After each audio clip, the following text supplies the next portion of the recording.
میں ایک نسخہ بتا رہا ہوں اور گارنٹی سے میں کہہ رہا ہوں کہ جو شخص یہ چاہتا ہے کہ اس کے چہرے کے اوپر نور آ جائے، نہ کریم لگانے کی ضرورت ہے، نہ صابن لگانے کی ضرورت ہے، نہ مہنگے مہنگے جو ہے وہ ٹوٹکے آزمانے کی ضرورت ہے.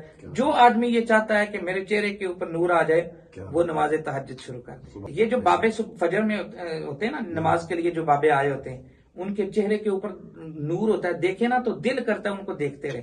نہ وہ کوئی کریم استعمال کرتے ہیں، نہ وہ جو ہے وہ صابن استعمال کرتے ہیں. بعض اوقات وہ ہفتہ صابن سے منہ ہی نہیں دھوتے. ایسے ہی ہے. لیکن حقیقت آپ کو بتاؤں، یہ جتنے بھی بزرگ ہوتے ہیں نا، چاہے وہ مرد ہو یا عورت، جو نماز کی پابندی کرنے والے ہوتے ہیں، نماز تہجد پڑھنے والے ہوتے ہیں، ان کے چہرے کے اوپر اللہ تبارک و تعالیٰ نے ایک نور رکھا ہوا ہے.